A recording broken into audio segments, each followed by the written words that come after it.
Kaway-kaway sa mahihilig sa maanghang dyan. Dahil for today's video ay tuturuan ko kayong gumawa ng panlaban sa anghang at pwedeng inegosyo na chili garlic oil. Talaga namang gaganahan ang bawat kain mo kapag pinartneran mo nitong ating chili garlic oil. Uumpisahan po natin ang paggawa ng chili garlic oil sa pag-sterilize ng ating mga paglalagyan. Yes guys, kung gusto nyo pong mas tumagal ang chili garlic oil ninyo, need nating i-sterilize ang mga paglalagyan natin. Bali, pakukuluan ko lang po yan ng 1 oras at habang pinakukuluan ng mga bote, ay dito naman tayo sa ating main ingredients which is itong bawang at sili. Bali dito sa video natin, gagamit lang po tayo ng 1 kilong siling labuyo at 1 kilong bawang. Intense po ang anghang guys, pag 1 kilo is to 1 kilo po ang ratio ng sili at bawang ha. Pero kung medyo mild lang naman po ang gusto ninyo, 1.5 kilo ng bawang sa half kilo ng sili ang gawin.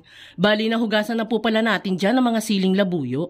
Tatanggalan lang natin yan ng mga tangkay at yun naman pong bawang ay tatanggalan lang natin ng balat. And kapag nga okay na tayong i-prepare ang bawang at siling labuyo, pwede na po natin yan durugin or i-grind gamit ang ating food processor. Lagyan lang natin ng bawang at sili itong food processor, then saka lagyan ng cooking oil. Mas maganda po kasi kung maghahalo pa tayo dito ng cooking oil para mas smooth lang ang pagdurog ng ating food processor dito. Bali bumili po pala ako dyan ng 1.5 liters ng mantika. Gagamitin po natin yan lahat sa paggawa ng ating chili garlic oil.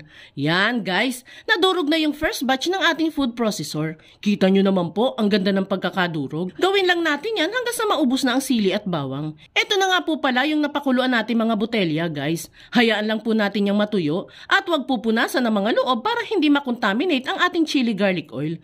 Dito naman sa ating kawali ay ilalagay na natin yung natira nating mantika sa 1.5 liters ng binili natin. Painitin lang natin yan then saka ako maglalagay ng buto ng atsuete para pampakulay sa ating chili garlic oil. Lutuin lang natin yan sa low heat ng mga 5 minutes then saka hanguin at salain ng mantika para maihiwalay natin ang atsuete. Kapag naisali na ang mantika sa malaking lutuan, ay pwede nang ilagay dito yung mga nag-grind nating sili at bawang. Simutin lang natin yan, then saka haluin. Ilagay lang sa medium heat ang apoy para maiwasang masunog ang lulutuin chili garlic oil.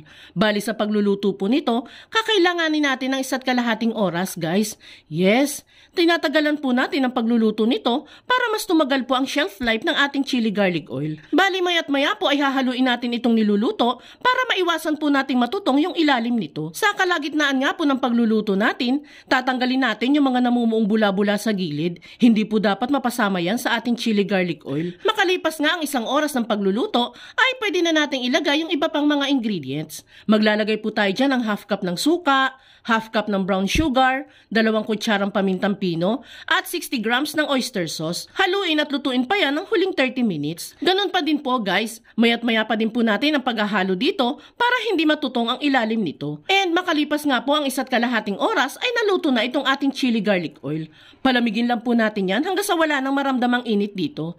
Then saka isalin sa mga botelya. Takpan lang natin yan at isil gamit ang plastic seal. Since wala nga po tayong heater gun, kaya steam na lang po na galing sa takure ang gagamitin natin para maisil natin properly itong chili garlic oil. Kayang-kaya po nitong tumagal ng up to 6 months basta hindi po nabubuksan at several weeks naman kapag nabuksan na. Kaya kung nag-iisip kayo ng ininegosyo, why not subukan ninyo magnegosyo nito guys? Malay nyo, itong chili garlic oil business na ang para sa'yo.